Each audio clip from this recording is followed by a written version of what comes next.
क्या आपने कभी ध्यान दिया है कि 50 की उम्र के बाद अचानक शरीर बदलने लगता है? पहले जो काम आसानी से हो जाते थे वही अब भारी लगने लगते हैं। सीढ़ियां चढ़ते समय सांस फूलने लगती है, घुटनों में स्टिफनेस आने लगती है, कमर भारी महसूस होती है, बैलेंस कमजोर होने लगता है, सुबह उठते समय शरीर अकड़ा हुआ लगता है और एनर्जी धीरे धीरे कम होने लगती है। बहुत लोग इसे नॉर्मल एजिंग समझकर नजरअंदाज कर देते हैं, लेकिन साइंस कहती है कि असली समस्या सिर्फ उम्र नहीं है। असली समस्या यह है कि उम्र बढ़ने के साथ शरीर मूवमेंट खोने लगता है, मसल्स कमजोर होने लगती हैं, जॉइंट्स कम मूव करते हैं, ब्लड सर्कुलेशन धीमा होने लगता है और नर्वस सिस्टम पहले जैसा एक्टिव नहीं रहता। यही कारण है कि 50 के बाद एक्सरसाइज लग्जरी नहीं बल्कि जरूरत बन जाती है। लेकिन यहाँ सबसे बड़ी गलती लोग ये करते हैं कि या तो वे एक्सरसाइज बिल्कुल छोड़ देते हैं या फिर अचानक बहुत हार्ड वर्कआउट शुरू कर देते हैं। दोनों ही चीजें शरीर को नुकसान पहुंचा सकती हैं। 50 के बाद शरीर को स्मार्ट मूवमेंट चाहिए, ऐसा मूवमेंट जो मसल्स को मजबूत करे, जॉइंट्स को सेफ रखे, बैलेंस सुधारे और बॉडी को लंबे समय तक एक्टिव बनाए रखे। यही कारण है कि साइंस वॉकिंग को 50 के बाद सबसे जरूरी मूवमेंट मानती है। लेकिन यहाँ सिर्फ धीरे धीरे घूमने की बात नहीं हो रही। जब इंसान तेज और लगातार वॉकिंग करता है तब पूरा शरीर एक्टिवेट होने लगता है। हार्ट ज्यादा एफिशिएंटली ब्लड पंप करता है, लंग्स ज्यादा ऑक्सीजन भेजते हैं और मसल्स तक न्यूट्रिएंट्स अच्छे से पहुंचते हैं। इससे शरीर में एनर्जी बढ़ती है और स्टिफनेस कम होने लगती है। कई रिसर्च में देखा गया है कि नियमित वॉकिंग हार्ट डिजीज, डायबिटीज और मोबिलिटी लॉस के खतरे को कम करने में मदद कर सकती है। लेकिन इसका सबसे बड़ा फायदा यह है कि वॉकिंग शरीर को मूव करते रहने की आदत बनाए रखती है, क्योंकि 50 के बाद शरीर को सबसे ज्यादा जरूरत मूवमेंट की होती है। और यहाँ एक बहुत जरूरी बात समझनी होगी, उम्र बढ़ने के साथ मसल्स धीरे धीरे कम होने लगती हैं। इसे सार्कोपेनिया कहा जाता है। अगर मसल्स कमजोर होने लगे तो शरीर जल्दी थकने लगता है, बैलेंस खराब होने लगता है और गिरने का खतरा बढ़ जाता है। यही वजह है कि 50 के बाद लोअर बॉडी एक्सरसाइजेस बहुत जरूरी हो जाती हैं, खासकर स्क्वाट जैसी मूवमेंट्स, क्योंकि स्क्वाट सिर्फ पैरों की एक्सरसाइज नहीं है। जब इंसान सही तरीके से स्क्वाट करता है तब थाइज, हिप्स, न्यूज, एंकल्स और कोर मसल्स एक साथ काम करती हैं। इससे शरीर फंक्शनल ताकत बनाए रखता है। यही फंक्शनल स्ट्रेंथ इंसान को लंबे समय तक अपने दम पर चलने फिरने में मदद करती है। लेकिन यहाँ जरूरी ये नहीं कि इंसान बहुत नीचे डीप स्क्वाट लगाए। जरूरी यह है कि शरीर बैठने और उठने की नेचुरल ताकत न खोए, क्योंकि एजिंग का सबसे बड़ा संकेत यही होता है कि इंसान आराम से उठ बैठ नहीं पाता। यही वजह है कि चेयर स्क्वाट जैसी सिंपल मूवमेंट्स भी बहुत पावरफुल मानी जाती हैं। जब इंसान बार बार कंट्रोल्ड तरीके से बैठता और उठता है तब मसल्स और नर्वस सिस्टम दोनों एक्टिव रहते हैं। अब बैलेंस की बात समझिए। 50 के बाद बॉडी बैलेंस धीरे धीरे कमजोर होने लगता है। यही कारण है कि गिरने का खतरा बढ़ जाता है। कई बार फ्रैक्चर का असली कारण कमजोर हड्डियां नहीं बल्कि खराब बैलेंस होता है। इसलिए बैलेंस ट्रेनिंग बेहद जरूरी है। जब इंसान सिंगल लेग स्टैंडिंग या स्लो कंट्रोल्ड बैलेंस मूवमेंट्स करता है तब एंकल्स, फीट, मसल्स और नर्वस सिस्टम ज्यादा एक्टिव होने लगते हैं। इससे शरीर ज्यादा स्टेबल महसूस करता है। यही कारण है कि एक्टिव एल्डरली लोगों का बैलेंस अक्सर बेहतर होता है। अब स्पाइन और पोस्चर को समझिए। उम्र बढ़ने के साथ बहुत लोगों की कमर झुकने लगती है, शोल्डर्स आगे आने लगते हैं और नेक स्टिफ होने लगती है। इसका एक बड़ा कारण है लगातार बैठना और कमजोर बैक मसल्स। जब पोस्चर खराब होने लगता है तब सिर्फ बॉडी शेप नहीं बदलती बल्कि ब्रीदिंग भी प्रभावित हो सकती है। चेस्ट कॉम्प्रेस होने लगती है और लंग्स पूरी तरह एक्सपैंड नहीं हो पाते। इसलिए पोस्चर इंप्रूविंग एक्सरसाइजेस और स्ट्रेचिंग मूवमेंट्स 50 के बाद बेहद जरूरी हो जाते हैं। और यहाँ फ्लेक्सिबिलिटी की असली ताकत समझिए। कई लोग सोचते हैं कि फ्लेक्सिबिलिटी सिर्फ योग करने वालों के लिए जरूरी है, लेकिन साइंस कहती है कि फ्लेक्सिबल बॉडी ज्यादा सेफली मूव कर पाती है। अगर हिप्स, एंकल्स और स्पाइन स्टिफ हो जाएं तो सिंपल मूवमेंट भी कठिन लगने लगती है। फिर जॉइंट्स पर एक्स्ट्रा प्रेशर आने लगता है। यही कारण है कि मोबिलिटी एक्सरसाइजेस एजिंग बॉडी के लिए मेडिसिन की तरह काम कर सकती हैं। अब ब्रीदिंग की बात समझिए। उम्र बढ़ने के साथ कई लोगों की ब्रीदिंग शैलो होने लगती है। वे छोटी छोटी सांस लेने लगते हैं। इससे शरीर को ऑक्सीजन कम एफिशिएंटली मिल पाती है। लेकिन जब इंसान डीप ब्रीदिंग एक्सरसाइजेस करता है तब लंग्स ज्यादा एक्टिव होते हैं, नर्वस सिस्टम काम होता है और स्ट्रेस कम होने लगता है। यही कारण है कि ब्रीदिंग एक्सरसाइजेस को अब मॉडर्न हेल्थ साइंस में बहुत महत्वपूर्ण माना जा रहा है। अब सबसे बड़ा सच, 50 के बाद शरीर को पनिशमेंट नहीं चाहिए, शरीर को इंटेलिजेंट मूवमेंट चाहिए। अगर इंसान अचानक बहुत हैवी वर्कआउट शुरू कर दे तो जॉइंट्स और टेंडन्स पर जरूरत से ज्यादा दबाव पड़ सकता है। इसलिए कंट्रोल्ड एक्सरसाइज ज्यादा जरूरी है। शरीर को धीरे धीरे मजबूत बनाना ही सबसे सेफ और साइंटिफिक तरीका है। और अब सबसे जरूरी बात, 50 के बाद एक्सरसाइज का मतलब सिक्स पैक बनाना नहीं है। असली लक्ष्य होना चाहिए। बिना दर्द के चल पाना, आसानी से उठ बैठ पाना, बैलेंस बनाए रखना, सीढ़ियां चढ़ पाना, शरीर में एनर्जी महसूस करना और लंबे समय तक अपनी जिंदगी खुद जी पाना। क्योंकि आखिर में इंसान की असली जवानी चेहरे में नहीं, उसकी मूवमेंट में दिखाई देती है। लेकिन 50 50 के बाद शरीर को सिर्फ मूवमेंट नहीं चाहिए, शरीर को ऐसी ताकत चाहिए जो उसे टूटने से बचाए, क्योंकि इस उम्र के बाद सबसे बड़ा खतरा सिर्फ कमजोरी नहीं होता बल्कि रिकवरी की स्पीड कम होना भी होता है। जवान उम्र में शरीर जल्दी रिकवर कर लेता है, लेकिन 50 के बाद मसल्स, जॉइंट्स और नर्वस सिस्टम को रिपेयर होने में ज्यादा समय लग सकता है। यही वजह है कि इस उम्र में एक्सरसाइज का असली विज्ञान समझना बहुत जरूरी हो जाता है। अब मसल्स की असली सच्चाई समझिए। उम्र बढ़ने के साथ शरीर मसल फाइबर्स खोने लगता है, खासकर फास्ट ट्विच फाइबर्स। यही वे फाइबर्स हैं जो इंसान को तेजी से मूवमेंट करने, बैलेंस बचाने और अचानक गिरने से खुद को संभालने में मदद करती हैं। अगर ये फाइबर्स कमजोर होने लगे तो इंसान की चाल धीमी होने लगती है, रिएक्शन कमजोर होने लगती है और बॉडी हैवी महसूस होने लगती है। यही कारण है कि 50 के बाद सिर्फ वॉकिंग काफी नहीं होती, शरीर को स्ट्रेंथ बेस्ड मूवमेंट भी चाहिए। इसीलिए कंट्रोल्ड रेजिस्टेंस एक्सरसाइज इतनी जरूरी मानी जाती है। यहाँ भारी बॉडी बिल्डिंग की बात नहीं हो रही, यहाँ उस ताकत की बात हो रही है जो मसल्स को एक्टिव रखे और बॉडी को सिग्नल दे कि उसे अभी भी मजबूत रहना है। जब मसल्स रेजिस्टेंस महसूस करती हैं, तब बॉडी प्रोटीन सिंथेसिस बढ़ाने की कोशिश करती है। यही प्रक्रिया मसल्स को टूटने से बचाने में मदद करती है। इसलिए light dumbbell exercise, resistance band movement और बॉडी वेट एक्सरसाइज 50 के बाद बेहद फायदेमंद मानी जाती है। अब ग्रिप स्ट्रेंथ को समझिए। आधुनिक रिसर्च में ग्रिप स्ट्रेंथ को हेल्दी एजिंग का बड़ा संकेत माना जाता है। कई स्टडीज में पाया गया है कि जिन लोगों की पकड़ मजबूत होती है, उनमें ओवरऑल बॉडी स्ट्रेंथ और मोबिलिटी भी बेहतर होती है। यही वजह है कि hanging movement, light carrying movement और हाथों की स्ट्रेंथ एक्सरसाइजेस को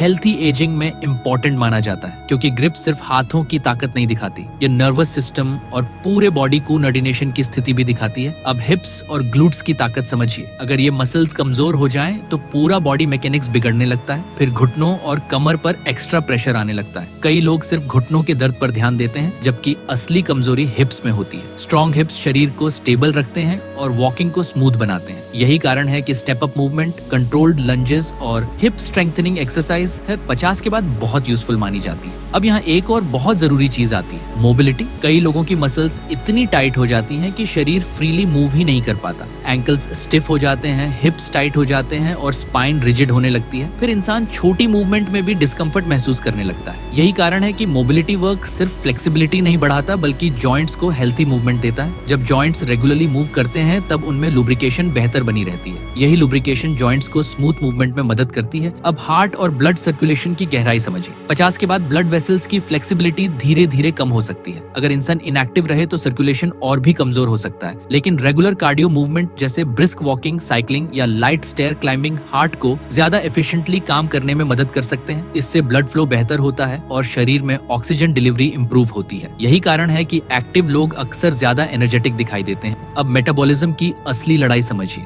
उम्र बढ़ने के साथ मेटाबॉलिज्म नेचुरली स्लो होने लगता है। अगर मसल्स कम होने लगे और एक्टिविटी घट जाए तो फैट तेजी से बढ़ सकता है। यही वजह है कि 50 के बाद लोग कहते हैं कि पहले जैसा शरीर नहीं रहा, लेकिन साइंस कहती है कि एक्टिव मसल्स मेटाबॉलिज्म को सपोर्ट करती हैं। इसलिए एक्सरसाइज सिर्फ वजन कम करने के लिए नहीं, बल्कि शरीर की एनर्जी सिस्टम को एक्टिव रखने के लिए जरूरी है। अब नर्वस सिस्टम को समझिए। शरीर की ताकत सिर्फ मसल्स से नहीं आती, ताकत इस बात से भी आती है कि ब्रेन मसल्स को कितनी एफिशिएंटली कंट्रोल कर पा रहा है। यही कारण है कि कोऑर्डिनेशन एक्सरसाइजेस बहुत जरूरी होती है। जब इंसान कंट्रोल्ड मूवमेंट, बैलेंस ड्रिल्स और रिएक्शन बेस्ड एक्टिविटी करता है, तब ब्रेन बॉडी कनेक्शन ज्यादा एक्टिव बना रहता है। इससे मूवमेंट स्मूथ और स्टेबल महसूस होती है। अब स्ट्रेस की सच्चाई समझिए। 50 के बाद क्रॉनिक स्ट्रेस शरीर को तेजी से कमजोर कर सकता है। लगातार बढ़ा हुआ कॉर्टिसोल मसल्स को नुकसान पहुंचा सकता है, स्लीप खराब कर सकता है और बेली फैट बढ़ा सकता है। यही कारण है कि एक्सरसाइज को अब मेंटल हेल्थ मेडिसिन भी माना जाता है। जब इंसान नियमित मूवमेंट करता है, तब बॉडी ऐसे केमिकल्स रिलीज करती है जो मूड बेहतर बनाने और एंजाइटी कम करने में मदद करते हैं। लेकिन यहाँ सबसे जरूरी बात कंसिस्टेंसी है। कई लोग कुछ दिन बहुत हार्ड एक्सरसाइज करते हैं और फिर छोड़ देते हैं, लेकिन शरीर कंसिस्टेंसी से बदलता है। रोज थोड़ा मूवमेंट, थोड़ी स्ट्रेंथ ट्रेनिंग, थोड़ा स्ट्रेचिंग और थोड़ा बैलेंस वर्क शरीर को लगातार सिग्नल देता है कि उसे एक्टिव और मजबूत बने रहना है। असल में 50 के बाद एक्सरसाइज सिर्फ फिटनेस नहीं रहती, ये शरीर की आजादी बचाने का तरीका बन जाती है। क्योंकि इस उम्र में सबसे बड़ी ताकत हैवी मसल्स नहीं होती, सबसे बड़ी ताकत होती है बिना सहारे चल पाना, बिना डर गिरने से बच पाना और अपने शरीर पर खुद का कंट्रोल बनाए रखना। लेकिन 50 के बाद शरीर को सच में लंबे समय तक जवान बनाए रखने का सबसे गहरा विज्ञान अभी बाकी है, क्योंकि असली फर्क सिर्फ एक्सरसाइज करने से नहीं पड़ता। असली फर्क इस बात से पड़ता है कि शरीर मूवमेंट को कितनी अच्छी तरह रिकवर, अडेप्ट और मेंटेन कर पा रहा है। यही वह जगह है जहाँ एक्टिव एजिंग और फास्ट एजिंग अलग होने लगते हैं। अगर शरीर को सही रिकवरी मिले तो मसल्स मजबूत रहती हैं, जॉइंट्स स्मूथली मूव करते हैं, ब्रेन अलर्ट रहता है और एनर्जी लंबे समय तक बनी रहती है। लेकिन अगर रिकवरी रिकवरी खराब हो जाए तो शरीर धीरे धीरे अंदर से टूटने लगता है। इसीलिए स्लीप को हेल्थी एजिंग का सबसे पावरफुल पिलर माना जाता है। जब इंसान गहरी नींद में सोता है तब बॉडी रिपेयर मोड में चली जाती है, मसल्स रिपेयर होती हैं, नर्वस सिस्टम काम होता है, हार्मोन्स बैलेंस होते हैं और ब्रेन दिन भर के वेस्ट प्रोडक्ट्स को साफ करने लगता है। लेकिन आज की लाइफस्टाइल ने स्लीप को सबसे ज्यादा खराब किया है। देर रात तक मोबाइल चलाना, लगातार स्क्रीन लाइट देखना, स्ट्रेस और इरेगुलर रूटीन बॉडी क्लॉक को बिगाड़ देते हैं। फिर इंसान सुबह उठकर भी फ्रेश महसूस नहीं करता, धीरे धीरे एनर्जी गिरने लगती है, बॉडी स्टिफनेस बढ़ने लगती है और एक्सरसाइज रिकवरी कमजोर पड़ने लगती है। यही कारण है कि 50 के बाद रिकवरी एक्सरसाइज